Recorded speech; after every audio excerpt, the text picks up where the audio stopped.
할렐루야. 우리 수요 한마음 기도회에 오신 우리 모든 성도님들을 예수님의 이름으로 환영하고 축복합니다. 우리 옆에 계신 성도님들에게 하나님의 은혜가 오늘도 당신에게 함께 있습니다. 우리 이렇게 인사하겠습니다. 하나님의 은혜가 오늘도 당신에게 함께 있습니다. 아멘. 오늘도 우리가 이 시간에 찬양하면서 나아갈 때에요, 하나님께서 우리의 찬양 가운데 임하시는 줄 믿습니다. 믿으십니까? 하나님께서 우리 가운데 살아계시며 우리의 찬양 가운데 임하시며 우리의 기도 가운데 역사하시고 은혜를 베푸실 줄 믿습니다. 믿으십니까? 그렇게 우리에게 은혜 베푸시고 우리에게 능력 가운데 함께 하실 그 좋으신 하나님께 우리 영광의 박수 올려드리면서 함께 찬양하며 나아가도록 하시겠습니다. 할렐루야. 우리의 찬양 가운데 역사하시며 주의 나라를 우리 가운데 임하시게 하시는 우리 그 좋으신 하나님을 찬양합니다. 네. 주님의 영광 나타나셨네. 주님의 영광 나타나셨네. 권능으로 임하셨네. 죽음에서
하나님께서 우리 가운데 살아계시는 줄 믿습니다. 지금 이 자리 가운데 우리가 찬양하는 이 자리의 옆자리 가운데도 우리의 고백을 받으시며 우리의 음성을 기다리시는 줄 믿습니다. 우리 그 하나님께 찬양하며 나아갑니다. 사랑하는 나의 아버지, 사랑하는 나의 아버지, 이름 높여드립니다. 주의 나라 찬양 속에 임하시니 믿으십니까? 능력에 우리 한 번만 더 찬양합니다. 우리 사랑하는 마음을 담아서 사랑하는 나의 아버지, 사랑하는 나의 아버지, 이름 높여드립니다. 주의 나라가 우리의 찬양 가운데 임하십니다. 찬양 속에 임하시니 능력에 주께 찬송하네. 전능하신 하나님 찬양,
함께 기도하며 나아가시겠습니다. 그렇습니다. 주님만이 우리의 삶을 다스리시며 주님만이 우리의 삶의 주인이 되십니다. 주님만이 우리의 왕 되시며 주님만이 우리의 모든 것이 되십니다. 하나님, 이 예배 시간이 하나님 앞에 그렇게 고백되어지는 시간으로 올려지게 하여 주시옵소서. 우리의 모든 기도가 주님 앞에 상달되며 우리의 모든 고백들이 주님 앞에 다다라지는 그런 귀한 시간 되게 하여 주시옵소서. 우리 이러한 마음으로 주의 이름 부르시고 다 같이 기도하도록 하시겠습니다. 주여,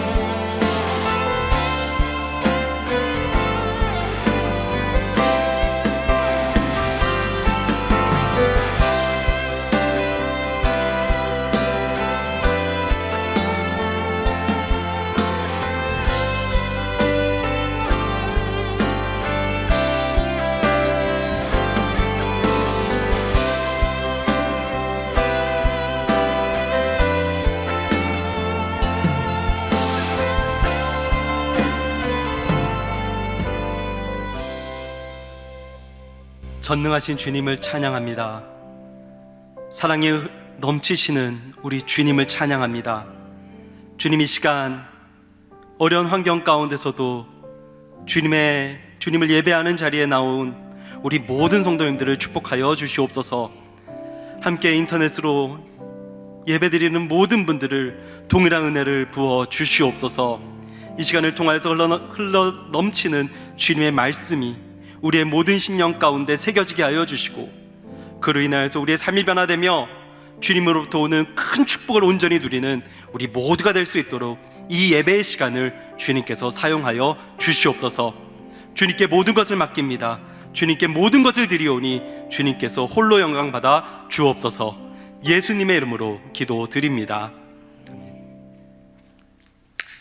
네, 오늘 함께 보실 말씀은요, 구약성경 이사야서 7장입니다. 구약성경 이사야서 7장 10절로 17절까지 말씀 함께 저희 교독하시도록 하겠습니다. 구약성경 이사야서 7장 10절로 17절까지 말씀입니다. 제가 가진 성경은 구약성경 975페이지에 있습니다. 구약성경 이사야서 7장 10절로 17절까지 말씀 저희 한 절씩 교독하신 후에요, 마지막 17절을 합독하도록 하겠습니다. 네, 다 찾으신 줄로 알고 10절을 제가 먼저 읽겠습니다. 여호와께서 또 아하스에게 말씀하여 이르시되, 너는 내 하나님 여호와께 한 징조를 구하되 깊은 데에 서든지 높은 데에 서든지 구하라 하시니, 아하스가 이르되 나는 구하지 아니하겠나이다. 나는 여호와를 시험하지 아니하겠나이다 한지라. 이사야가 이르되 다윗의 집이여 원하건대 들을지어다. 너희가 사람을 괴롭히고서 그것을 작은 일로 여겨 또 나의 하나님을 괴롭히려 하느냐. 그러므로 주께서 친히 징조를 너희에게 주실 것이라. 보라, 처녀가 잉태하여 아들을 낳을 것이요 그의 이름을 임마누엘이라 하리라. 그가 악을 버리며 선을 택할 줄 알 때가 되면 엉긴 젖과 꿀을 먹을 것이라. 대저 이 아이가 악을 버리며 선을 택할 줄 알기 전에 내가 미워하는 두 왕의 땅이 황폐하게 되리라. 여호와께서 에브라임이 유다를 떠날 때부터 당하여 보지 못한 날을 너와 내 백성과 내 아버지 집에 임하게 하시리니 곧 아수르 왕이 오는 날이니라. 아멘. 임마누엘의 의미라는 제목입니다. 오늘 본문 중에 우리는 잘 아는 구절을 한 구절 발견했을 것이다 라고 생각이 듭니다. 바로 14절의 말씀인데요, 오늘 우리가 함께 읽은 구절 중에 이 14절은 예수 그리스도의 탄생 예언의 말씀으로 잘 알려진 구절이기에 우리는 잘 알고 있습니다. 그래서 우리에게는 그 어떤 것보다도 어쩌면 친숙하다라고 여겨지는 말씀이기도 한데요, 하지만 오늘 이 말씀은 오늘의 본문, 이 이사야 본문을 통해서 우리에게 익숙하다라기보다는 이 말씀이 인용되고 있는 이 마태복음을 통해서 알려져 있고 우리가 그 말씀을 통해서 익숙해져 있는 것이 사실입니다. 자, 그렇다면 마태복음에서 드러나는 이 구절의 인용의 의미는 무엇일까요? 저는 이 구절을 그저 예언의 말씀이기에 마태복음의 기자가 이것을 인용했다라고 생각하지 않습니다. 이 구절을 인용하고 있는 이 마태복음의 주된 독자는 유대인이기 때문인데요. 유대인에게 이사야라는 선지자는 너무나도 중요한 선지자입니다. 그렇기 때문에 이사야, 이 선은, 이 말씀 자체는 그들에게는 굉장히 친숙한 말씀이기도 합니다. 그렇게 오늘 말씀을 통해서 이 드러나는 우리와 함께 하신다라는 이 임마누엘의 의미는 당연히 더욱더 선명하게 드러내고자 마태의 이 기자는 이것을 인용했을 것입니다. 그렇다면 이 마태복음이 드러내기 원했던 이 임마누엘, 하나님이 우리와 함께 하신다라는 것의 의미는 무엇일까? 특별히 우리는 곧 성탄을 맞이하게 됩니다. 예수 그리스도의 탄생을 기념하는 이 성탄절을 앞두고 우리는 예수님을 이 땅에 보내신 그 주님의 크신 뜻을 더욱더 명확하게 이해하게 될 줄로 믿습니다.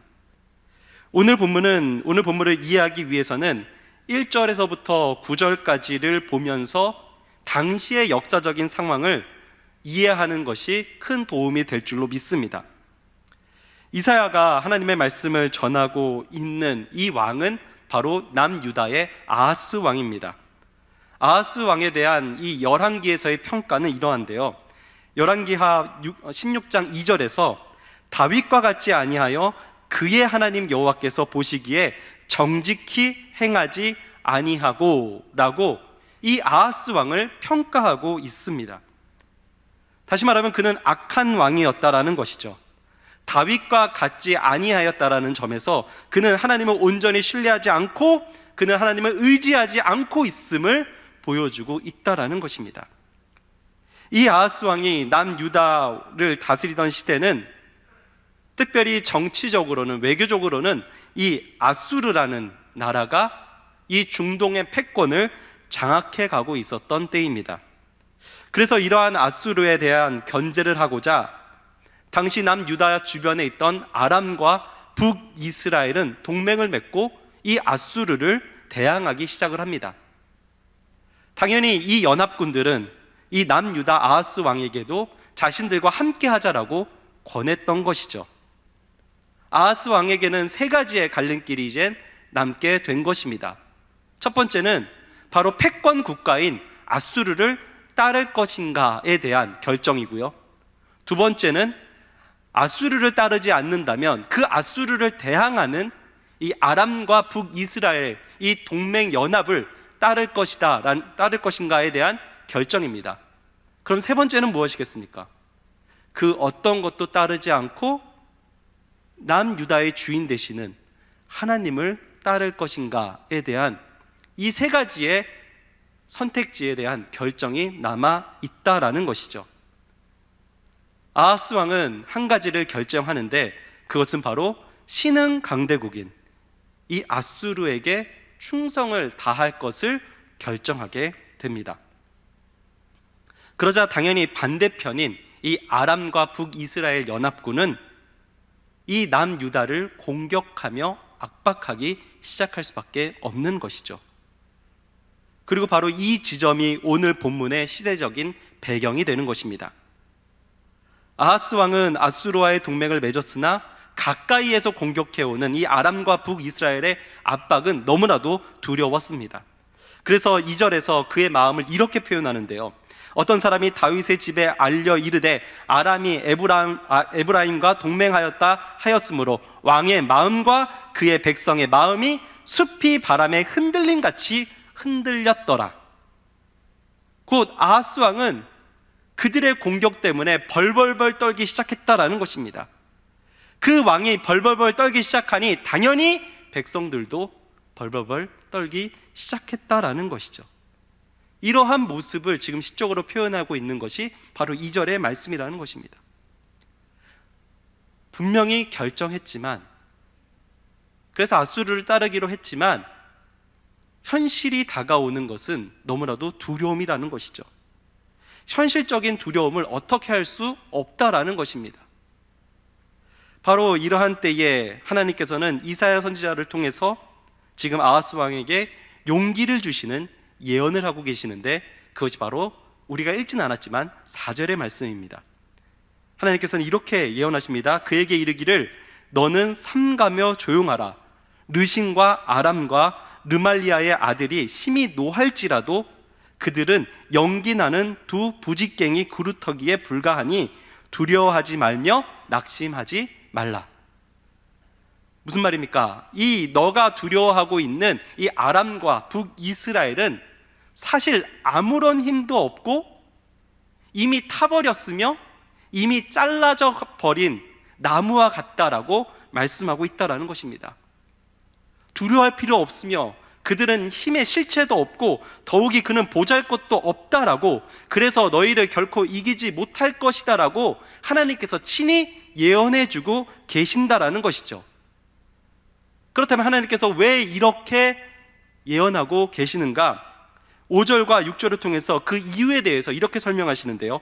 아람과 에브라임과 르말리아의 아들이 악한 꾀로 너를 대적하여 이르기를 우리가 올라가 유다를 쳐서 그것을 쓰러뜨리고 우리를 위하여 그것을 무너뜨리고 다브엘의 아들을 그 중에 세워 왕으로 삼자 하였으나, 하나님께서 이 아하스 왕을 사랑하셨기 때문에 그들을 복종케 하겠다, 그들을 두려워할 필요가 없다라고 말씀하시는 것이 아니라는 것이죠. 무슨 말입니까? 북이스라엘과 아람의 행위가 악하기 때문에 그들이 결코 너를 이기지 못하게 할 것이다 라고 말씀하고 계시는 것입니다. 그들은 지금 한 가지 계획을 세웁니다. 남유다를 쓰러뜨리고 그곳에 다브엘의 아들 중에 왕을 세우고자 계획을 세우고 있는 것입니다. 곧 다윗의 왕과를 자신의 손으로 지워버리고 아람의 왕과를 세우겠노라라고 계획을 세우고 있다라는 것이죠. 이것은 분명히 명백한 하나님을 향한 도전이 되는 것입니다. 하나님께서 세우신 나라이며 특별히 이 다윗의 언약이 아직 유효함에도 불구하고 그들은 자신들이 하나님이 세우신 나라를 무너뜨릴 수 있다라고 말씀하고 있다라는 것이죠. 그들은 하나님이 세우신 그 왕을 우리가 지울 수 있다라고 말하고 있기 때문인 것입니다. 그래서 하나님께서는 7절에서 이렇게 약속하시죠. 주 여호와의 말씀이 그 일은 서지 못하며 이루어지지 못하리라. 하나님께서는 결국 자신을 대적하는 자들을 가만히 두지 않으시겠노라라고 말씀하시며 약속하고 계시는 것입니다. 이러한 하나님의 약속은 지금도 유효할 줄로 믿습니다. 하나님을 대적하는 자는 결코 서지 못하는 것이죠. 하나님을 대적하는 계획은 절대 이루어지지 못할 줄로 믿습니다. 천지 만물의 주인이 되신 하나님 앞에 그 어떤 것도 앞서지 못하기 때문입니다. 비록 지금은 하나님을 무시하고 대적하는 자들이 잠시 흥황하는 것처럼 보일 수도 있습니다. 하지만 이것은 단지 더 큰 추락을 위한 하나님의 계획하심임을 우리는 꼭 기억해야 할 것입니다.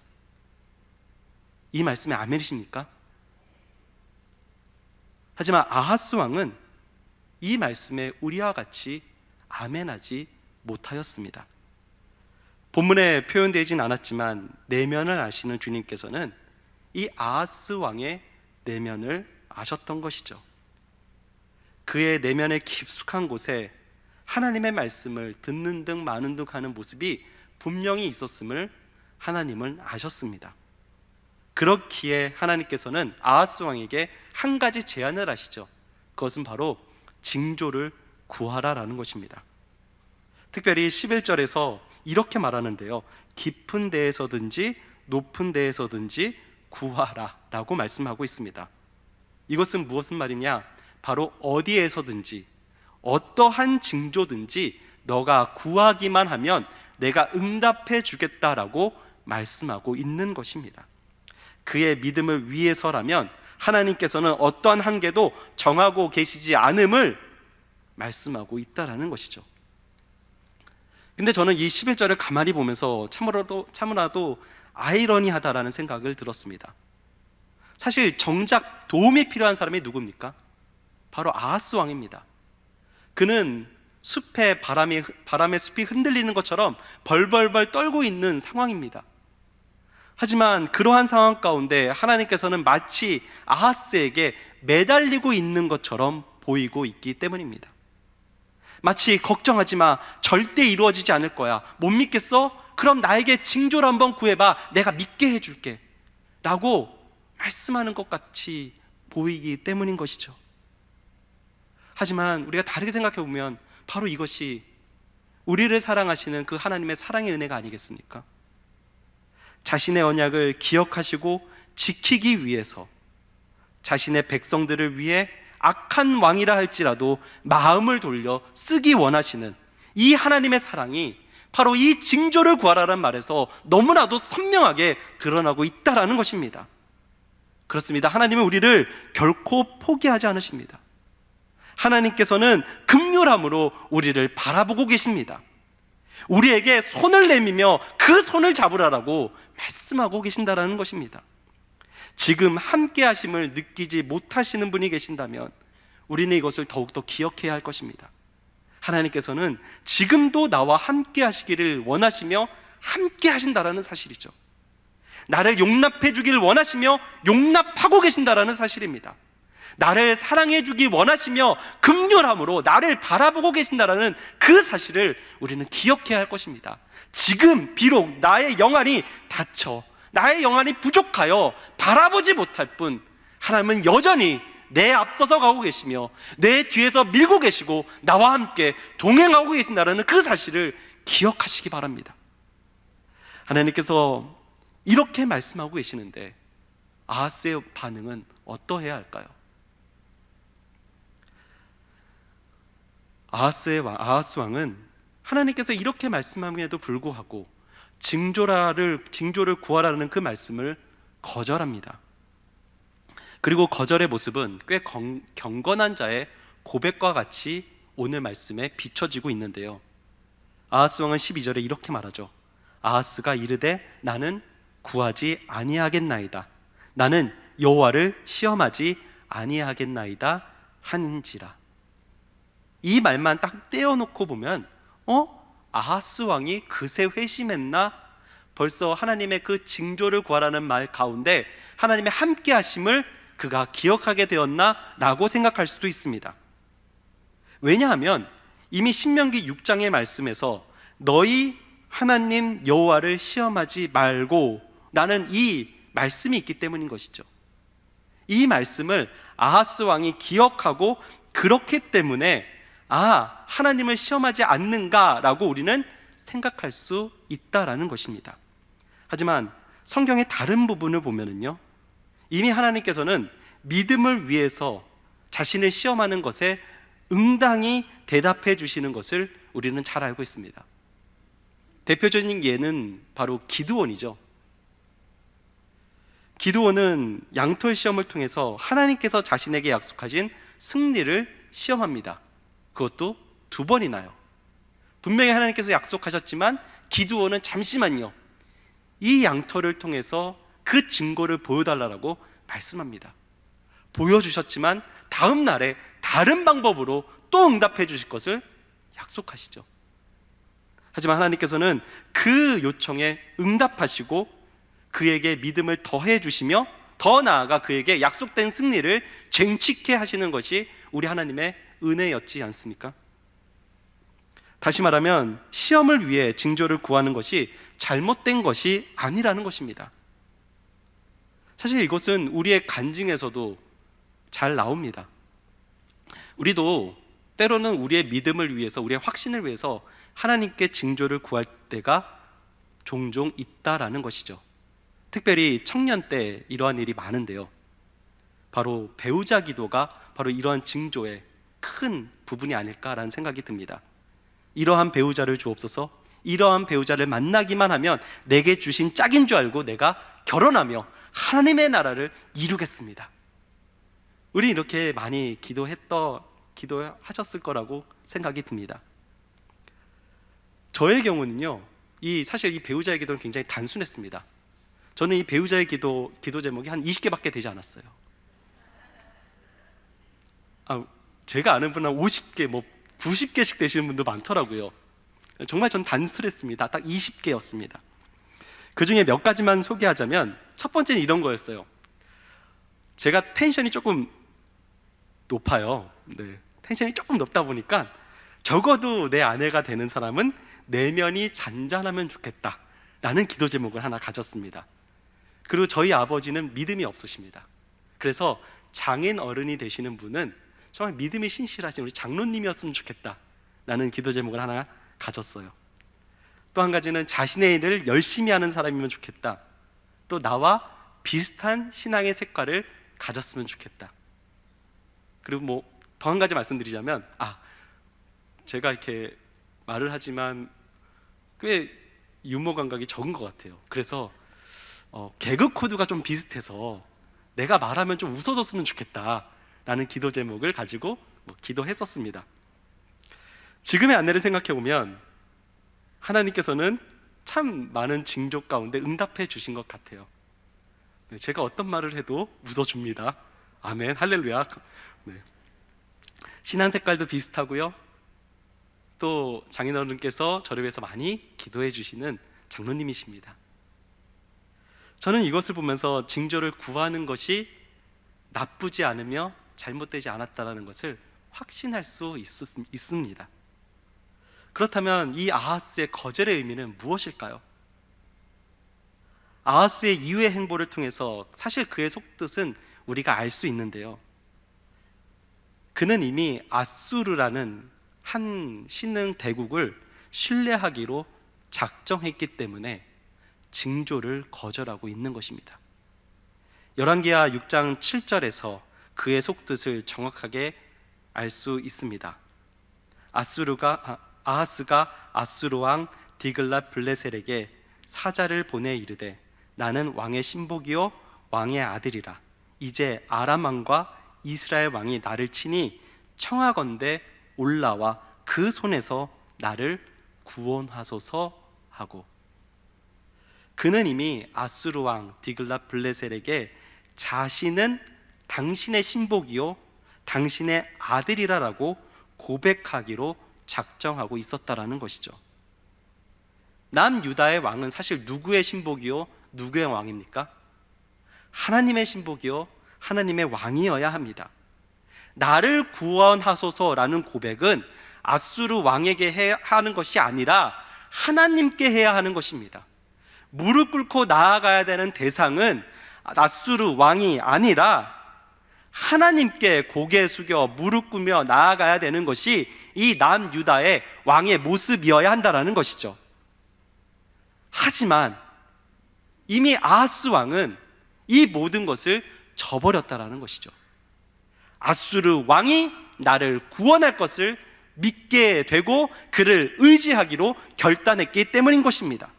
그래서 더 이상 하나님을 의지할 필요도, 하나님의 징조도 필요 없게 되어 버린 것이죠. 또 한편으로 생각해 보면 그는 분명히 정치적인 계산을 했을 것입니다. 괜히 하나님의 말씀대로 징조를 구했다가 징조가 이루어지지 않으면 어떻게 됩니까? 자신의 정치적인 생명에, 종교적인 생명에 치명타를 입게 된다라는 것이죠. 더 나아가 혹시라도 징조가 이루어지면 어떤 일이 벌어집니까? 아수르를 의지하겠노라라고 판단했던 자신의 정무적인 판단이 틀렸음이 드러나야 신하들에게 웃음거리가 될 것을 불안하게 여겼다라는 것입니다. 그렇기에 그는 징조를 구하는 것 그 자체가 자신에게 손해가 되는 일이라고 판단하고 보기에 좋은 말로 은근히 거절하고 있다는 것이죠. 그리고 자신의 계산에 따라서 손해가 되지 않는 방법인 징조가 없어도 하나님의 말씀대로 되리라고 믿겠습니다라며 말로 때우고 있다라는 것입니다. 주 안에서 사랑하는 성도 여러분, 우리의 마음도 때로는 비슷한 마음을 가질 때가 있지 않습니까? 하나님의 뜻대로 되기를 믿습니다 라고 우리는 고백하면서 정말 우리는 하나님의 뜻대로 되기를 아멘으로 고백하며 나아가고 있습니까? 세상에 하는 말에 전혀 마음을 쓰지 않은 채 정말 하나님을 의지하며 나에게 주신 방법이라면 그것이 승리의 길인 줄을 알고 온전히 따르겠노라라고 우리는 믿으면서 나아가고 있습니까? 하나님이 진정으로 기뻐하시는 믿음은 어떠한 상황 가운데서도 오직 하나님만을 바라보며 나아가는 믿음인 줄로 믿습니다. 아하스는 이렇게 불신앙적인 믿음으로 하나님께 나아갑니다. 하지만 그럼에도 불구하고 하나님께서는 자신의 구원을 선포하시는데요, 그가 구하지 않은 징조를 약속하고 계십니다. 14절의 말씀을 우리 함께 읽어봤으면 좋겠습니다. 우리 함께 읽어보겠습니다. 그러므로 주께서 친히 징조를 너희에게 주실 것이라. 보라, 처녀가 잉태하여 아들을 낳을 것이요 그의 이름을 임마누엘이라 하리라. 여기서 우리가 주목해야 될 표현은 바로 그러므로라는 표현입니다. 그러므로라는 표현, 이 접속어는 앞의 내용이 뒤의 내용의 이유나 원인이 될 때 사용하는 접속어이기 때문인데요, 앞의 내용은 무엇입니까? 아하스의 불신앙입니다. 그리고 뒤의 내용은 하나님께서 임마누엘로 함께 하시겠다라는 내용이죠. 다시 말하면 이러한 뜻이 숨겨져 있는 것입니다. 너희가 나를 믿지 않는다 할지라도 나는 내가 사랑하는 나의 자녀를 구원하기 위해서 내가 스스로 너희를 향한 나의 사랑을 적극적으로 표현하겠다라는 표현이 들어있는 것이 바로 이 그러므로에 대한 이 단어의 함축적인 내용이라는 것이죠. 너희가 나를 믿지 않을지라도, 너희가 불신앙 가운데 나를 고백할지라도 나는 나의 계획과 나의 사랑하는 자녀를 위해서 내가 기필코 너희와 함께 하겠노라라는 이 구원의 약속이 바로 이 임마누엘의 참된 의미가 된다라는 사실입니다. 그러므로 임마누엘은 우리의 신앙을 기쁘게 바라보시는 하나님께로부터 나온 약속입니다.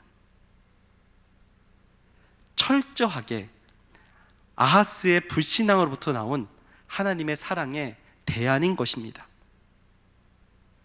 불신앙 가운데서 나온 하나님의 사랑에 대한, 이것이 바로 복음인 줄로 믿습니다.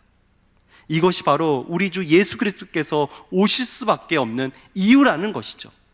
죄인된 우리를 향한 하나님의 사랑이 바로 이 임마누엘이라는 그 단어 가운데 새겨져 있다라는 사실을 기억하시기 바랍니다. 로마서 5장 8절에 이렇게 고백하죠. 우리가 아직 죄인 되었을 때에 그리스도께서 우리를 위하여 죽으심으로 하나님께서 우리에 대한 자신의 사랑을 확증하셨느니라. 우리의 구원은 하나님의 작정이십니다. 하나님의 열심이십니다. 하나님의 일하심의 선물이라는 사실을 우리는 기억해야 할 것입니다. 우리의 어떠함이 아니에요. 우리가 하나님을 기쁘시게 했기 때문에 아닙니다. 우리가 더 나은 사람이 되었기 때문에가 아닙니다. 우리가 의인이기 때문이가 아닌 우리와 함께 하심은 전적인 하나님의 선물이며 하나님의 은혜라는 사실, 그것이 그 임마누엘이 주어지는 참된 의미라는 것을 우리는 기억해야 할 것입니다. 우리가 죄인 될 때 오셨다라는 것이죠. 그리고 이 하나님의 사랑의 결정체가 바로 임마누엘로 오신 하나님의 아들 독생자 예수 그리스도이십니다. 14절을 우리가 조금 더 들여다보면 이러한 의미가 더욱더 선명해지는데요, 14절의 말씀에 처녀가 잉태하여 아들을 낳을 것이요 라고 선포되어 있습니다. 여기서 처녀라고 번역된 이 처녀는 원어적으로 보면 알마라는 단어입니다. 알마. 그런데 이 단어는 처녀, 이 동정녀라는 뜻을 강하게 함축하고 있는 단어는 아닙니다. 이 알마라는 단어는 사실 큰 뜻에서 젊은 여자, 경건한 여자라는 뜻을 가지고 있습니다. 이 처녀라는 뜻의 이 히브리어는 베툴라라는 단어로 따로 있을 정도로 전혀 조금은 다른 의미라고 볼 수 있는데요. 그렇기 때문에 학자들은 이 단어에 대해서 많은 논의가 지금도 있어 오고 있습니다. 하지만 이 뜻을 아는 선지자가 이렇게 이중적인 단어를, 특별히 이 알마라는 단어를 굳이 쓰고 있다라는 것은 아하스 왕 당시에는 이해할 수 없는 하나님께서 우리와 함께 하심을 한 인간의 아들을 통해서 깨닫게 하신다라는 사실을 보여주고 있고요, 신약에 와서는 동정녀 마리아의 탄생을 알고 있는 그 신자들에게는 바로 이 단어가 바로 처녀인 그 마리아를 통해서 나오신 예수 그리스도를 의미한다라는 것을 더욱더 선명하게, 우리에게 더욱더 정확하게 알려주기 위해서 쓰인 단어라는 사실을 우리에게 말해주고 있다라는 것입니다. 곧 믿는 자에게만 하나님께서 알려주시기 위해서 이 알마라는 단어를 쓰고 계신다라는 사실이죠. 그래서 오스와트라는 이 한 신학자는 이 구절에 대해서 이렇게 말합니다. 아하스 당시 처녀에게서 태어난 아기가 없었다라는 것은 그 시대에나 함께 하시는 하나님을 보여주는 증거였다. 그러나 성령으로 말미암아 처녀가 잉태하고 아이를 낳았다면 그것은 우리와 함께 하시는 하나님을 보여주는 징조가 된다. 그러나 그보다 더 좋은 것은 하나님을 실제로 경험하는 일일 것이다. 이렇게 말합니다. 마태복음 1장은 바로 이러한 의미에서 이사야 7장의 이 구절을 인용하고 있다라는 것이죠. 메시아를 열망하고 기도하며 기다렸던 이 유대인들은 이 모든 것을 충분히 이해할 수밖에 없다라는 것입니다. 주님께서 믿는 우리를 위하여 이 우리와 함께 하심을 드러내고 계시는구나 라고 그들은 이해하며 이 말씀을 받아들이고 있다라는 것입니다. 그들이 살던 시대는 너무나도 암울했습니다. 로마의 식민지였고요, 성전의 제사장들은 제사장으로 하나님을 의지하는 것이 아니었습니다. 그들에게 중요한 것은 돈과 권력이었습니다. 그래서 하나님의 성전마저 강도의 소굴로 만들고 있었다라는 것이죠. 종교 지도자들은 어떻습니까? 율법을 통해서 백성들을 통제하며 자신들이 드러나기에 바빴던 것이 이 당시에, 이 예수님 당시에 예루살렘의 상황이었다라는 것이죠. 그렇기 때문에 유다 백성들은 하나님을 제대로 인지할 수 없었던 것입니다. 모든 분야에서 인간의 죄악이 만연해 있던 것이, 그래서 너무나도 타락했던 것이 이 예수님 당시에 유대인들의 상황이었다라는 것이죠. 마태복음은 바로 이러한 시대 상황 가운데 하나님께서 아하스 시대와 같이 시대의 악을 버리고 선을 택한 임마누엘을 보내실 것이며, 그로 말미암아 이 아하스 때에 그들을 구원하셨던 것처럼 700년이 흐른 지금 이 순간에도 이 임마누엘이라는 이름과 함께 하시는 그 예수 그리스도를 통해서 너희를 구원하겠노라라고 말씀하고 계시는 것입니다. 아무리 시간이 지나도 하나님께서는 우리와 함께 하셔서 우리를 구원하시고자 하는 그 계획을 끊임없이 실행하고 계심을 우리에게 보여주고 계시는 것이죠. 성도 여러분, 지금도 우리는 암울한 시대를 살아가고 있습니다. 죄악이 판치고요, 세상의 우상들로 말미암아 헛된 것에 의지하는 세상입니다. 아하스 시대에서 700년이 지난 그 예수님 시대는 분명히 더 발전했을 것이다라고 우리는 생각할 수 있습니다. 분명히 더 상황적으로도 나아졌을 것입니다. 그러나 유대 민족이 더 행복해졌는가? 그들이 구원을 받았는가? 그렇지 않다라는 것이죠. 예수님이 태어나신 이후에 또 우리는 벌써 2000년이 넘는 시간이 지났습니다. 그때의 사람들은 상상하지도 못할 정도로 우리 시대는 변화였고 발전하였고 많은 것이 이루어졌습니다. 그렇다면 우리는 그때보다 더 행복하고 구원을 얻었다라고 자신 있게 말할 수 있습니까? 그렇지 않다라는 것이죠.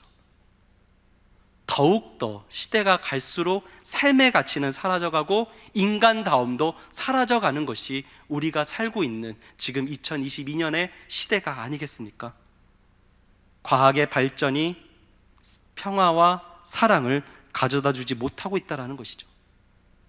도리어 불안과 경쟁과 불만만이 더욱더 커져가고 있는 것이 요즘 우리가 살고 있는 시대의 정신이지 않습니까? 그렇다면 이 시대 가운데 우리가 기대할 수 있는 것이 무엇이 있겠습니까? 결국 이 죄악된 우리를 구원할 수 있는 분은 임마누엘 되시는 죄악된 세상 가운데 너희가 그리할지라도 너희를 불쌍히 여기사 내가 너희와 함께 하겠노라라고 선포하시며 오신 그 예수 그리스도밖에 우리의 참된 구원은 없다라는 것입니다. 오직 그분만이 우리의 구원이 되신 줄로 믿습니다. 상황이 변하는 것이 아니라 바로 우리와 함께 하시는 그 하나님께서 승리하신다라는 사실을 우리는 기억해야 할 것입니다. 이러한 의미에서 얼마 남지 않은 성탄절은 너무나도 중요할 것입니다. 세상은 성탄절의 참된 의미가 무엇인지를 잃어버린 지 오래되었죠. 시간이 좋아도 좋아질 것 같지 않은 이 암담한 세상, 과연 이 땅 가운데 소망이 있는가라는 생각이 드는 현실 가운데 예수님께서 한 줄기 소망이 되시사 우리처럼 낮고 제한된 이 자리로 우리와 함께 하시고 계시는 것입니다. 우리가 성탄을 맞이하면서 끊임없이 이것을 묵상해야 할 줄로 믿습니다. 또한 우리는 하나님께서 성육실이라는 이 놀라운 기적을 이루시기 위해 이처럼 선지자를 통하여서 예언하시고 미리 준비하셨다는 사실을 결코 잊어서는 안 될 것입니다. 천지를 창조하신 하나님께서 그렇게 낮은 자리에 임하시기 위해서 미리 계획하시고 창세전부터 우리를 택하시고 우리로 믿음을 주시고 그로 말미암아 예수 그리스도를 선명하게 보여보시고 바라보게 해주신 것이 주님의 은혜라는 사실을 우리는 기억해야 할 것입니다. 그러기에 이 놀라운 기적과 이 선물을 기념하는 날이 그 의미를 퇴색해져가는 이때를 보고 우리는 가만히 있어서는 안 될 줄로 믿습니다. 성탄절은 온 세상을 다스리시는 우리 주님 하나님께서 사람이 되신 그 기적의 날입니다. 이 놀라운 하나님의 은혜를 선포하고 예배하며 말씀에 순종하고 하나님을 의지함으로 오늘도 함께 하시는 주님을 경험하시는 모든 성도분들 다 되시기를 주님의 이름으로 축복합니다. 함께 이 시간 함께 찬양하면서요 우리 주님 앞에 나아가도록 하겠습니다. 임마누엘 가운데 임마누엘 하나님을 우리가 기억하면서요 우리에게 가장 중요한 것은 결국 우리의 시선을 하나님께 돌리는 것인 줄로 믿습니다. 우리의 시선을 하나님께 바라보며 그 하나님이 바라보시는 곳 가운데 내가 바라보고 하나님께서 고백하시는 것 가운데 우리가 함께 고백할 때에 우리가 이 성탄절 가운데 더욱더 그리스도인의 이 세상의 다른 점을 우리가 보여줄 수 있을 줄로 믿습니다. 이 시간 함께 시선 함께 찬양하시면서 오늘의 말씀을 돌아보기를 원합니다.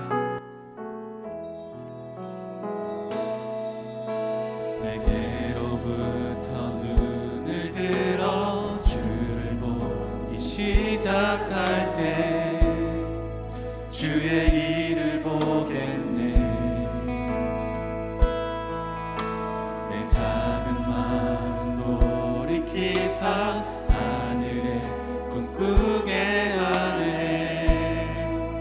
주님을 볼 때 모든 시선을 주님께 드리고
함께 기도하기를 원합니다.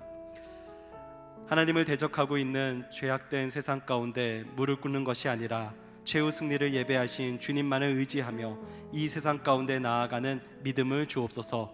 임마누엘의 주님, 우리를 불쌍히 여기사 삶의 순간마다 우리와 함께 하시는 하나님만을 의지하여 기도로 나아갈 때에 지금 살아 역사하시는 주님을 경험케 하옵소서. 성탄절을 맞아 주님께서 나와 함께 하심이 곧 구원의 참 의미임을 깨닫게 하시고 더욱 주님과 동행함을 강구하며 23년도를 준비하게 하소서. 이 시간 우리 주여 한번 외치시며 이 기도 제목 가지고 주님께 기도하도록 하겠습니다. 주여, 사랑의 주님, 주님 앞에 나아가 주 하나님 아버지시오, 자여 주 하나님 아버지시오, 저를 붙잡아주시오. 주 하나님 아버지시오, 우리가 살아가는 가운데 있는 이곳에 무릎 꿇지 않게 하여 주시고 최후 승리를 예비하며 주님만을 의지하며 이 세상 가운데 믿음으로 나아가는 아버지 주님의 자녀들 되어주옵소서. 주여 온전히 함께하여 주시옵소서. 임마누엘의 주님, 우리를 불쌍히 여겨 주시옵소서. 삶의 매 순간순간마다 우리 함께하시는 주님만을 의지하게 하여 주시고 주님만을 경험하게 하여 주시옵소서. 아버지 우리가 그 의지를 믿으며 기도하며 나아갈 때에 아버지 살아 역사하시는 주님을 온전히 경험하고 그로 인해서 더욱더 주님을 의지하는 주님의 온전한 자녀로 살아가겠습니다. 주여 온전히 함께하여 주시옵소서.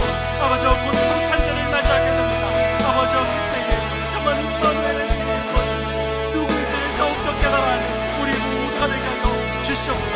구원의 참된 의미를 다시 한번 깨닫게 하여 주시옵소서. 그로 인하여 아버지 더욱더 주님을 의지하고 주님의 동행함을 강구하며 옆발을 마무리하고 연전을 계획해 나가는 우리 모두가 되게 하여 주시옵소서. 아버지 그 어떤 것도 아니라 아버지 오직 함께 십자가의 생활을 우리에게 따르겠다라고 결정하는 아버지 우리 모두 되게 주여 온전히 함께하여 주시옵소서.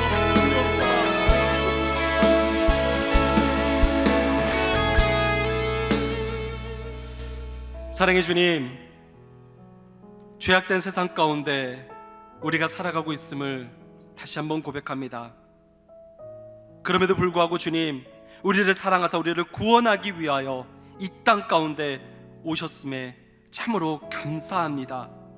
이제 우리로 하여금 더욱더 우리와 함께 하시는 그 임마누엘의 주님을 의지하는 믿음을 허락하여 주시옵소서. 어느 때에든지 좌로나 우로나 치우치지 않고 오직 십자가의 길만을 갈 수 있도록 우리 안에 담대함을 허락하여 주시옵소서. 아버지여, 우리 안에 담대함을 가지고 이 걸음을 나아갈 때에 주님, 우리 안에 주님의 살아계심을 경험하게 하여 주시고 주님의 최후 승리를 경험하는 우리 모두가 될 수 있도록 주님, 우리로 하여금 믿음의 잔으로 우뚝 서게 하여 주시옵소서. 성탄절 기간 동안 더욱더 이러한 주님을 우리가 묵상하며 나아갈 때에 아버지여, 우리의 심령 가운데 주님 성령의 부흥을 허락하여 주시옵소서. 성령의 능력을 더하여 주시옵소서. 그로 인하여서 2023년은 더욱더 주님을 의지하겠노라, 더욱더 주의 그 길을 걷겠노라 결단하며 준비하며 나아가는 우리 모든 자들 다 될 수 있도록 주님께서 축복하여 주옵소서. 예수님의 이름으로 기도드립니다.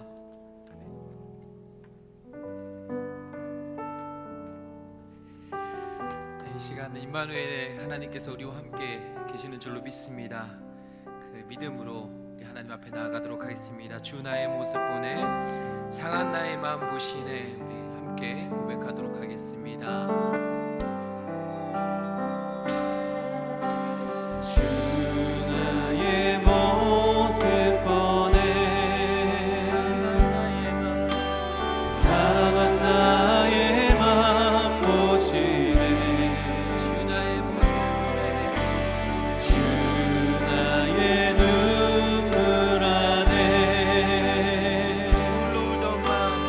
홀로 울던 마음 아시네. 다시 한번 고백할까요?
제가 먼저 읽고 여러분들이 그 다음 걸 읽고 이렇게 번갈아 가면서 하도록 하겠습니다.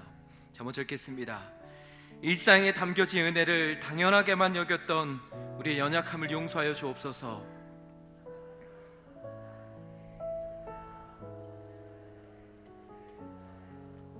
현실의 높은 산만을 바라보며 두려워하고 지쳐있던 우리의 마음을 주의 크신 은혜로 덮어 주옵소서.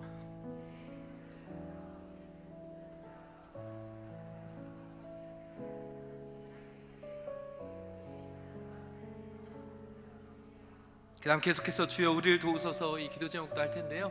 이 기도 제목 정말 힘차게 이 믿음으로 주여 우리에게 믿음을 주옵소서, 주여 우리를 축복하옵소서, 주여 우리에게 하늘의 평안을 주옵소서, 주여 우리에게 소망을 주옵소서. 이 기도 제목을 우리 힘차게 선포하면서 고백하도록 하겠습니다. 첫 번째 우리 같이 하겠습니다. 시작. 주여 우리에게 믿음을 주옵소서. 할 수 있거든이 무슨 말이냐? 믿는 자에게는 능히 하지 못할 일이 없느니라 라고 말씀하신 주님의 말씀을 온전히 믿게 하옵소서. 주여 우리를 축복하옵소서.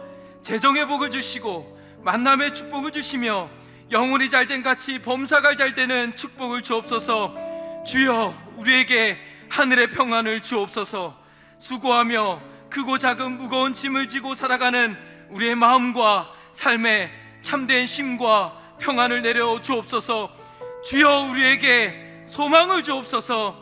이 또한 지나가리라 하는 소망을 품고 모든 것을 합력하여 선을 이루시는 하나님만을 바라보게 하옵소서. 이 시간 이 기도 제목들을 같이 가슴에 품고 기도할 텐데요. 우리 주님 3번 부를 텐데요. 하나님 우리에게 은혜를 베풀어 주시옵소서. 하나님 은혜가 필요합니다. 하나님 모든 것이 주님의 은혜인 줄로 믿습니다. 2022년 이제 연말인데요. 하나님 모든 것이 주님의 은혜였습니다. 그러나 또 주님의 은혜가 필요해서 이 자리에 나왔습니다. 하나님 은혜를 주옵소서. 나를 좀 축복하여 주시옵소서. 나에게 좀 평안을 주옵소서. 내 삶이 너무 힘듭니다. 내 삶이 너무 지칩니다. 내 삶이 너무 답답합니다. 현실의 높은 벽이 나를 가로막고 있습니다. 하나님 은혜의 강수가 내 삶에 내 영혼 가운데 폭포수처럼 임하게 하여 주시옵소서. 은혜의 사각지대가 없게 하여 주시옵소서. 주님 3번 부르기도 하겠습니다. 주여 주여 주여. 하나님 아버지 오늘 이 시간 우리의 마음 가운데 임하여 주시옵소서. 하나님 아버지 주님께서 이사야서 7장에서 약속하신 그 약속의 말씀을 하나님 이루어 주심을 믿습니다. 그 주님께서 살아계신 주님께서 지금도 이곳에 우리와 함께하고 계신 줄로 믿습니다. 주의 종을 통하여 우리에게 말씀해 주셨습니다. 그렇기에 주님의 살아계신 예수 그리스도가 우리와 함께 하시기에 아직 죄인 되었을 때, 우리가 죄인 되었을 때 하나님께서 우리를 그 아들을 우리에게 내어주심으로 하나님의 사랑을 확증하셨노라. 그 주님의 말씀을 믿고 나아갑니다. 하나님 아버지 모든 것이 당연한 줄로만 여겼습니다. 내가 기도할 수 있는 것도 당연한 줄로만 여겼습니다. 내가 살아왔던 모든 순간순간이 당연하게만 여겨졌습니다. 그러나 올 한 해 돌아보면 그러나 주님의 은혜인 줄 믿습니다. 모든 것이 주님의 은혜였습니다. 주의 은혜가 없었으면, 주의 사랑이 없었으면 내가 여기까지 올 수 없었습니다. 살아가는 이 모든 순간이 주님의 은혜였습니다. 그렇게 하나님 아버지 다시 한번 주님을 붙듭니다. 주님을 의지합니다. 주님을 바라봅니다. 하나님 아버지 우리가 우리 안에 신앙의 열정이 사라졌다면, 신앙의 야성이 사라졌다면 다시 한번 우리의 마음을 주님 지정하여 주시옵소서. 기도의 열정이 식어졌다면 다시 한번 기도의 열정을 회복시켜 주시옵소서. 다시 한번 기도의 무릎을 꿇게 하여 주시옵소서. 다시 한번 주님 앞에 나아갈 수 있도록 인도해 주시옵소서. 현실의 높은 산만을 바라보며 기도하고 지쳐있던 우리의 마음을 주의 크신 은혜로 덮어주시옵소서. 하나님 아버지 은혜의 샘물을 가로막고 있던 우리의 연약함, 우리의 죄악들, 우리의 우상들을 과감히 치우게 하여 주시옵소서. 결단할 수 있는 은혜로 하여 주시옵소서. 은혜의 강물이, 은혜의 샘물이 터져나올 수 있도록 은혜를 베풀어 주시옵소서. 기도가 터지게 하여 주시옵소서. 기도하기가 어렵다면, 기도할 제목들이 생각이 안 난다면 기도가 터져나올 수 있도록 도와주시옵소서. 우리의 마음의 문을 열어주시고 마음의 창을 열어 주님만을 바라볼 수 있도록 주님 도와주시옵소서. 하나님 나라가 땅 가운데 임할 수 있도록 주님 도와주시며 하나님만을 의지할 수 있도록 주님 도와주셔서 모든 것이 주님의 은혜였습니다. 모든 것이 주님의 은혜였습니다. 하나님 아버지, 나에게는 오직 그가 하시는 줄 알겠습니다. 모든 것을 합력하여 서늘이시는 그 주님을 바라봅니다.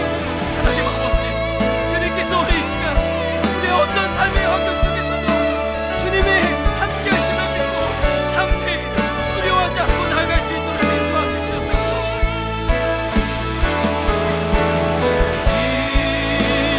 오직 기도하실 분들 계속해서 기도하시길 바랍니다.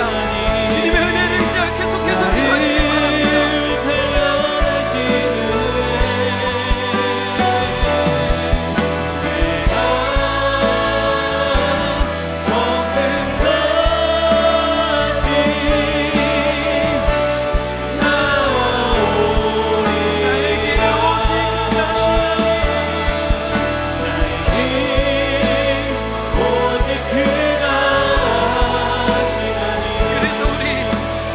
그래서 우리 걸어갈 수 있는 겁니다.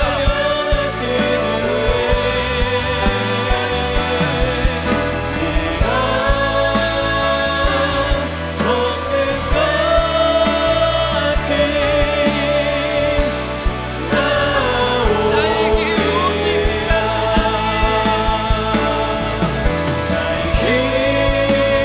오직 주님 두렵습니다.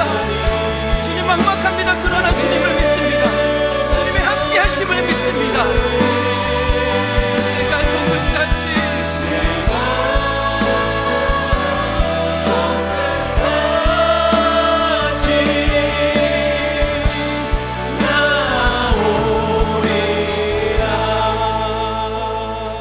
오늘 이 시간 계속해서 기도하도록 하겠습니다. 우리 기도 제목이 있는데요, 우리 제가 짧게 썼는데 우리 같이 한번 큰 목소리로 선포하도록 하겠습니다. 시작. 지혜와 계시의 영을 부어주사 신실하시고 선하신 하나님을 알게 하옵소서. 진리의 영을 부어주사 말씀의 등불이 내 삶을 비추게 하옵소서. 기도의 영을 부어주사 하늘의 불이 지금 이 시간 우리에게 임하게 하옵소서.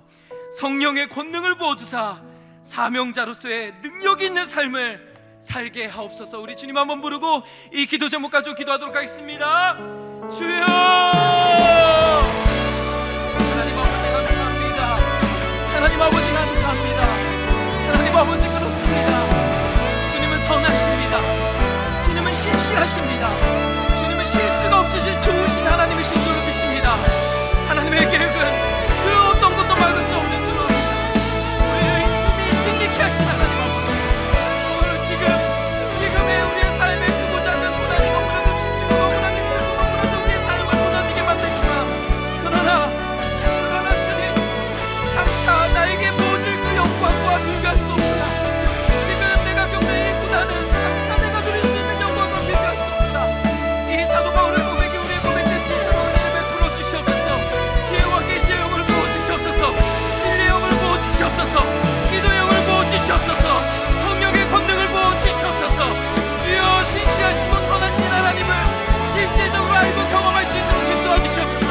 오늘 이 시간 자녀들을 위해서 가정을 위해서 기도할 때마다 하나님 아버지 기도의 문을 열리게 하시며 자녀들의 삶이 변할 수 있도록 주님 도와주시고 가정에 하나님의 놀라운 구원의 역사가 나타날 수 있도록 주여 은혜를 베풀어 주시옵소서. 우리에게 능력이 없습니다. 성령의 권능을 부어 주시옵소서. 성령의 권능으로 우리가 사명자로서의 삶을 살아가게 해주시옵소서. 우리의 삶이 문제가 해결되는 것만을 바라보는 것이 아니라 성령의 권능을 입어 그 권능을 입어 우리가 하나님 아버지 감사합니다. 주의 종을 통해서 말씀해 주신 참으로 감사를 드립니다. 하나님 아버지, 우리와 지금도 함께 하시는 하나님 아버지, 그래서 우리가 기도할 수가 있습니다. 너무 힘들지만 그래도 기도할 수 있는 용기가 생깁니다.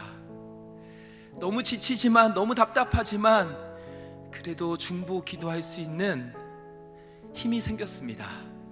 하나님, 우리 가정을 바라보며 자녀들을 바라보며 때로는 답답하고 지치고 언제까지 이렇게 해야 될까 고민되고 있는 그 순간에도 이 또한 지나가리라는 주님의 음성을 붙들고 내가 너와 함께한다라고 말씀하신, 내가 반드시 너를 일으켜주겠다라고, 네 자녀들을 일으켜주겠다라고 말씀하신 그 주님의 말씀을 붙들고 다시 기도합니다.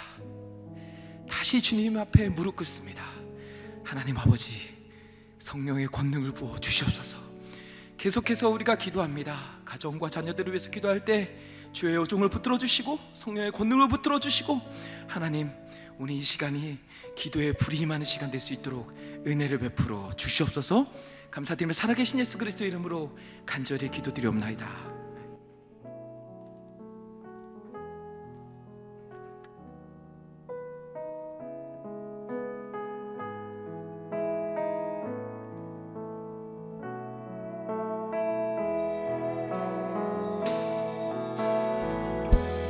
은혜 아니면 살아갈 수가 없네. 호흡마저도 다 주의 것이니 세상 평안과 위로 내게 없어도 예수, 오직 예수뿐이네. 은혜 아니면 살아갈 수가 없네. 은혜 아니면 살아갈 수가 없네.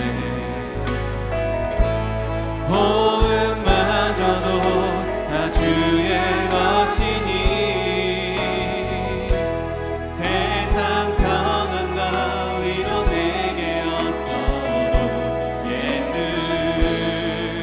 오직 예수뿐이네. 그 신계획 가볼 수도 없고 그 신계획 가볼 수도 없고 작은 고난에 지쳐도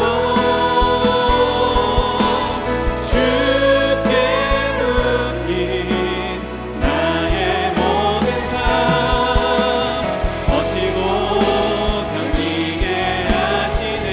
그 신계획 가볼 수 없고 그 신계획 가볼 수도 없고 작은 고난에 지쳐도 주께 묶인 나의 모든 삶 고백합니다. 은혜 아니면 살아갈 수 없습니다. 주님, 은혜 아니면 살아갈 수가, 나의 모든 것 다 주께 맡기니 나의 모든 것 다 주께 맡기니 참된 평안과 그 이름을 고백합니다. 예수, 예수, 오직 예수뿐이네. 우리의 소망 되시는 예수님께 우리 가정의 모든 것들을 맡겨드리며 기도 제목을 읽고 함께 기도하겠습니다. 어떠한 어려움이 있다 해도 이겨낼 힘과 능력이 주님께 있음을 알고 소망의 주님만 바라보는 가정이 되게 하소서. 우리 가정이 겪는 크고 부담스러운 일도 하나님께는 아주 작고 쉬운 이름을 믿고 의지하오니 응답하소서. 살아계신 하나님을 바라봄으로 모든 근심, 걱정, 염려가 사라지고 하늘의 위로와 소망이 넘치게 하소서. 살아가면서 힘들고 어렵고 지친 일이 있을지라도 주님께서 우리와 함께 하심으로 우리에겐 소망이 있습니다. 주여 부르고 소망 되시는 하나님께 합심하여 기도하겠습니다. 주여! 하나님, 오직 우리에게 예수 그리스도 없는 없음을 다시 한번 인정으로 고백합니다. 아버지, 우리와 함께 하시는 임마누엘 되시는 하나님의 주, 아버지 그분께 우리의 모든 소망을 맡겨드립니다. 비록 아버지 지금 우리 눈에 보이는 힘들고 어려움 그리고 우리의 삶을 짓누르는 모든 문제들이 아버지 우리의 심령을 어둡게 우리의 아버지 삶을 어렵게 한다 할지라도 아버지 오직 우리에게 소망이 되시는 예수 그리스도 그분이 우리의 모든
하나님 나라의 소망입니다. 자녀들을 위해 함께 기도 제목을 읽고 기도하겠습니다.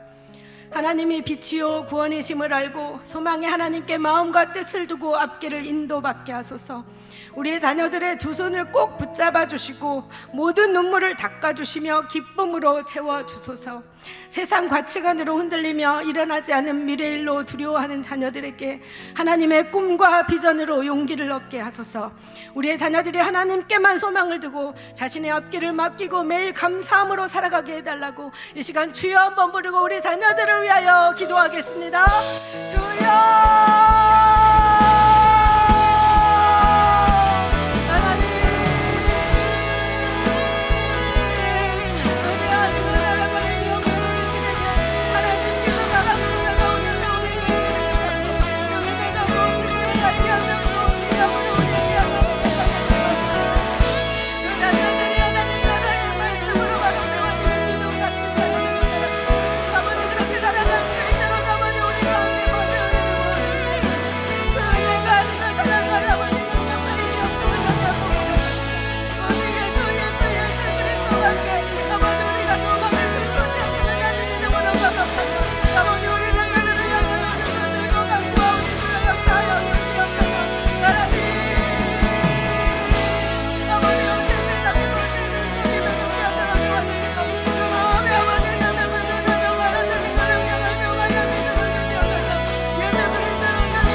빛 되신 하나님 아버지, 어떠한 어려움 가운데서도 주님이 우리의 소망 되시니 이겨낼 수 있음을 믿습니다.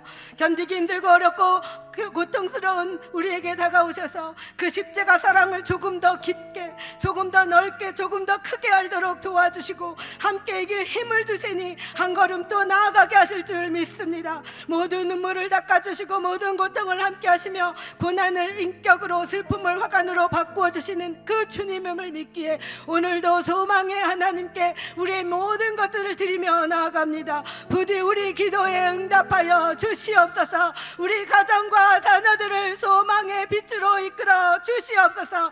오직 소망의 시작 되시고 끝 되신 예수님의 이름으로 간절히 기도합니다. 아멘.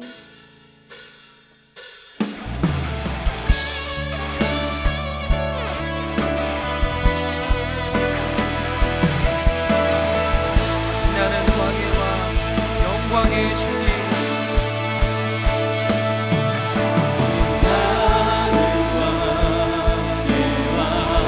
그 주님이 이 땅에 오셨습니다.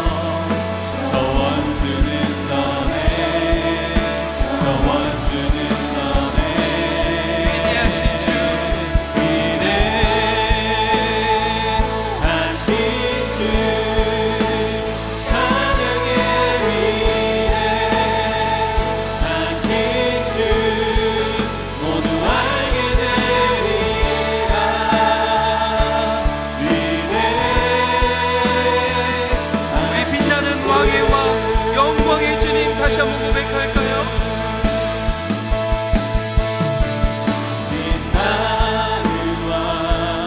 이사야 선지자를 통해 약속한 그 주님이 이 땅에 오셨습니다.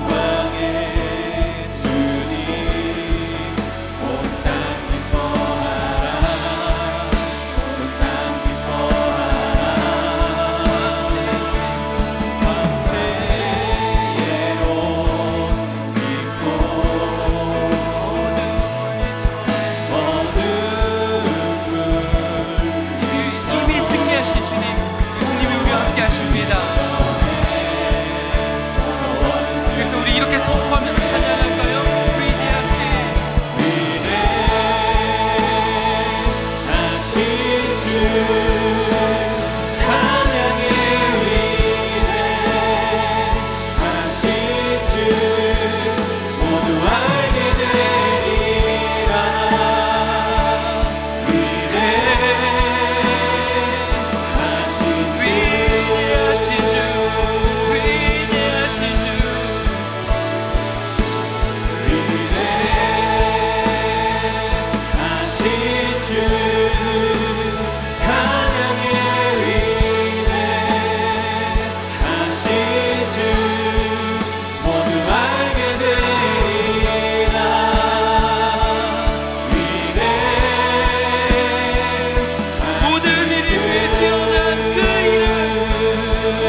아멘. 우리 이 마음으로 기도 제목을 읽으면서 함께 기도할 텐데요. 이 나라와 민족을 위해서 우리 한번 제가 읽고 마지막은 같이 읽겠습니다. 번갈아서 하고 이렇게 세 번째 기도 제목을 같이 읽도록 하겠습니다. 제가 먼저 읽겠습니다.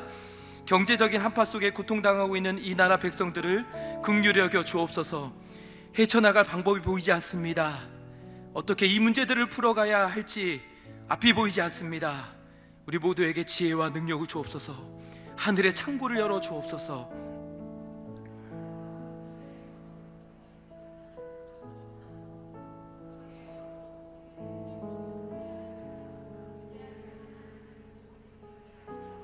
같이 읽겠습니다. 오늘도 눈물로 복음의 씨앗을 뿌리고 있는 선교사님들을 기억하여 주옵소서. 필요한 모든 재정들을 채워주시고 하나님의 나라가 임하게 하시며 가정과 자녀들의 건강과 교육의 문제를 책임져 주옵소서. 우리 교회를 위해서도 계속해서 같이 기도할 텐데요. 우리 같이 기도 제목 제가 먼저 읽고 여러분들이 읽고 하겠습니다. 이노 목사님에게 성령의 기름을 충만히 부어주사 맡겨주신 사명을 넉넉히 감당케 하시며 육신의 강건함을 더하시고 가정을 평온케 하옵소서.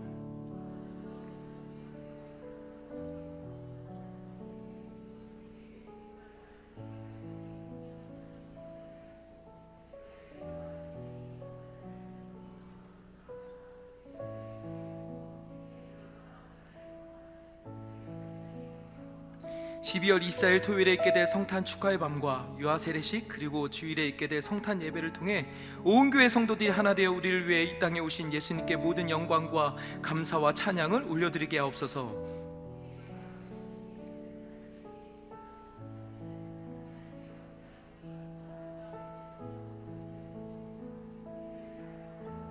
우리 이 기도 제목을 가지고요, 우리 교회를 위해서 이 나라 민족을 위해서 주님 한번 부르고 정말 간절히 하나님, 위대하신 하나님을 온 세상이 알게 하여 주옵소서. 우리 가정이 알기 원합니다. 이 나라 백성들이 알기 원합니다. 모두가 안 된다고 하는 이때, 모두가 어렵다고 하는 이때 주님 일하여 주시옵소서. 한국교회를 살려주시고 우리 교회를 통하여 한국교회가 다시 한번 복음의 등불을 가지고 이 어두운 세상을 환하게 비출 수 있도록 주님 은혜를 베풀어 주시옵소서. 정말 우리의 기도를 통해서 하나님 일하여 주시옵소서. 주님 한번 부르기도 하겠습니다. 주여, 하나님 아버지, 우리가 힘을 내어서 기도합니다. 하나님 아버지, 나는 영광의 왕 대신 우리 주님이 이 땅에 오셨습니다. 그 성탄절을 맞이하여 임마누엘의 그 하나님 아버지께서 우리와 함께 하십니다. 교회를 통해서 이 어두운 세상을 환하게 밝히기를 원하시는 하나님 아버지, 우리 더 사랑의 교회를 일으켜 주시옵소서. 우리 더 사랑의 교회를 사용하여 주시옵소서. 우리 더 사랑의 교회를 통하여 하나님 나라가 이 땅 가운데 이루어질 수 있도록 은혜를 주시옵소서. 한국교회가 이 시대에 우리 민족 가운데 하나님이 맡겨주신 이 사명을 마지막 시대에 넉넉히 감당하는 우리 한국교회가 될 수 있도록 은혜를 베풀어 주시옵소서. 하나님 아버지, 우리가 이 시간에 이곳에서 기도할 때 위대하신 하나님을 바라봅니다. 오병이어의 기적을 베풀어 주시고 지금도 살아 역사하시는 그 전능하신 주님, 신실하시고 실수가 없으신 좋으신 하나님 아버지, 하나님 아버지, 앞이 보이지 않습니다. 경제적인 한파 속에 고통당하고 있는 나라 민족들을 긍휼히 여겨 주시옵소서.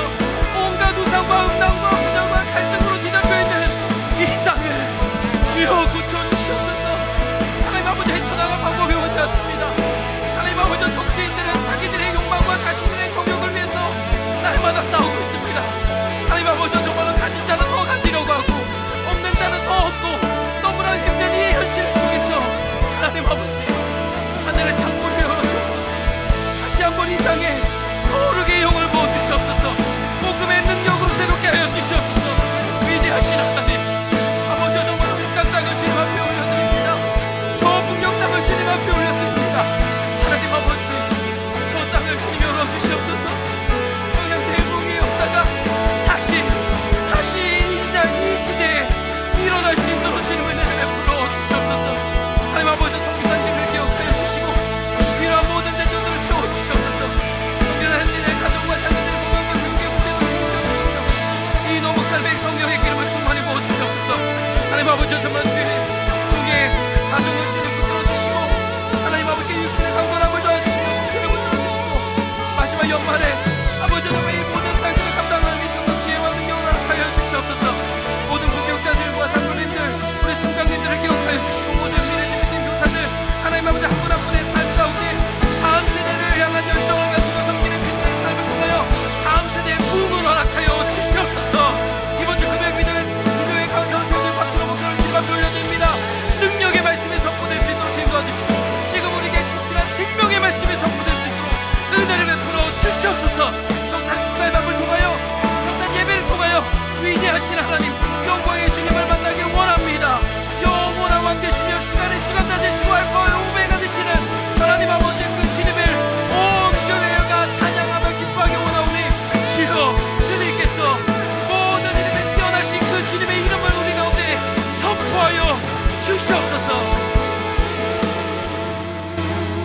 시간은 우리 환우 가정들을 위해서 기도할 텐데요.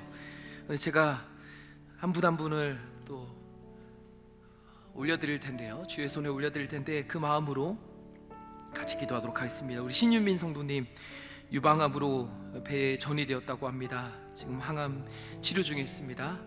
원보란 성도는 유방암이 이제 폐에 전이되었으며 암이 커진 상태이며 치료와 회복을 위해서 우리 국윤용 성도님 당간암이 뇌로 전이되었습니다. 여석구 성도님 희귀성 림프종암 새로운 항암제가 잘 맞아서 치료 효과가 있기를 이민우 집사님 방광암이 폐로 전이되었다고 합니다.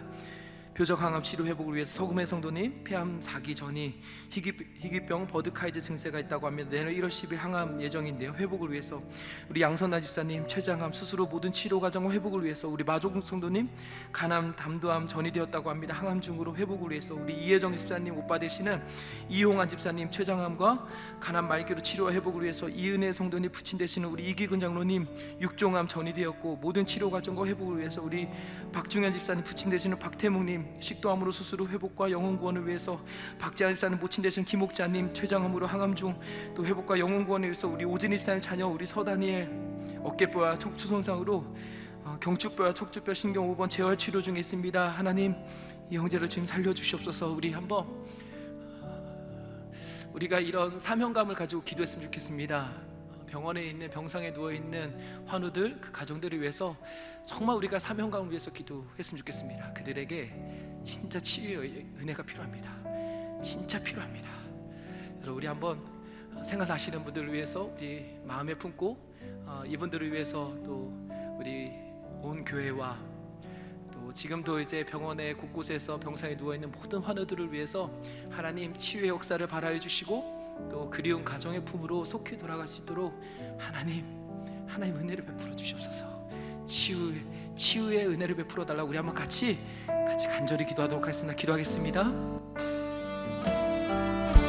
하나님 아버지 하나님 은혜를 구합니다.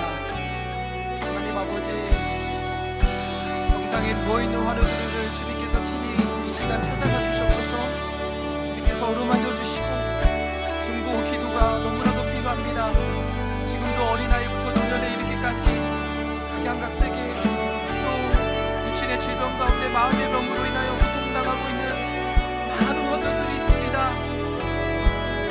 이것을로 참 쉽지 않은 상황 속에 놓여있는 분도 계십니다. 너무나도 예상치 못하게 뜻하지 않는 그 질병 속에 고난 가운데 있는 성도님들도 계십니다.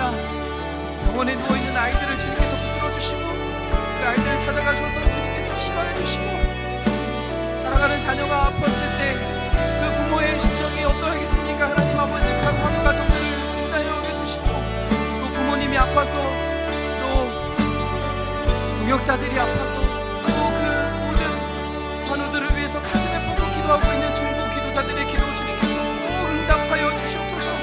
나사렛 예수 그리스도의 이름의 능력을 권세를 의지하여 하나님 아버지 우리는 기도할 뿐입니다. 하나님 아버지 우리에게 능력이 있는 것이 아니라 우리에게 치유의 능력이 있는 것이 아니라 우리 주님께서 우리의 좋은 치료자 되시기에 그 주님의 능력을 권세를 의지하여 치유의 능력을 의지하여 우리가 믿고 기도하오니 하나님 아버지 할 수 있거든이 무슨 말이냐. 전능하신 하나님을 믿고 의지하며 나아가오니 하나님 아버지 치유하여 주시옵소서.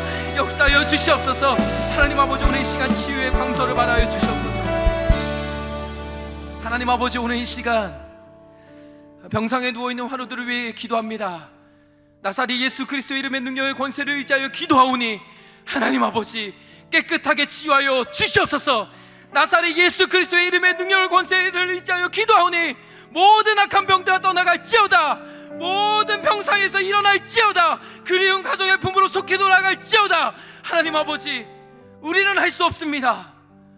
우리에게 능력이 없습니다. 그러나 중보기도가 너무나도 필요합니다. 홀로 감당할 수가 없기에 중보기도가 너무나도 필요합니다. 우리가 이 중보기도의 사명을 감당할 수 있도록 기도의 영을 부어 주시옵소서. 이곳에 모인 모든 자들의 기도의 사명자가 되게 하여 주시옵소서. 그냥 왔다 돌아가는 것이 아니라 하나님의 은혜를 풍성히 경험하고 다시 한번 주님 앞에 엎드려 기도할 때 하늘을 움직이시는 하늘의 뜻이 이 땅 가운데 이루어지시는 그 주님의 음성을 우리 모두가 경험할 수 있도록 주님 축복하여 주시옵소서. 하나님 아버지 이 땅을 긍휼히 여겨 주시고 앞이 보이지 않습니다. 무엇을 어떻게 해야 될지 모르겠습니다. 경제적인 한파와 온갖 갈등과 분열과 음란과 죄악의 영들이 이 땅을 뒤덮고 있습니다. 우리 자녀들을 불쌍히 여겨주시고, 하나님 아버지, 이 땅이 어디로 가는지 모르겠습니다. 그러나 지난 120년 동안 하나님께서 우리 땅을 긍휼히 여겨주셨고 이 민족을 불쌍히 여겨주셔서 여기까지 올 수 있었습니다. 그러기에 다시 임마누엘의 하나님을 의지하여 기도합니다. 에베네셀의 하나님을 의지하여 기도합니다. 여호와 일의 하나님을 믿고 의지하며 기도합니다. 하나님 아버지, 이 땅을 긍휼히 여겨 주시옵소서. 다시 영적 부흥의 역사가, 성령의 새바람이 우리 교회를 통하여 한국 교회 가운데, 이 나라의 민족 가운데 흘러넘치게 하여 주시옵소서. 감사드리며 살아계신 예수 그리스도 이름으로 간절히 기도드리옵나이다. 아멘. 하늘에 계신 우리 아버지여, 이름이 거룩히 여김을 받으시오며 나라 임하옵시며 뜻이 하늘에서 이룬 것 같이 땅에서도 이루어지이다. 오늘날 우리에게 일용할 양식을 주옵시고 우리가 우리에게 죄 지은 자를 사하여 준 것 같이 우리 죄를 사하여 주옵시고 우리를 시험에 들게 하지 마옵시고 다만 악에서 구하옵소서. 대개 나라와 권세와 영광이 아버지께 영원히 싸움나이다. 아멘.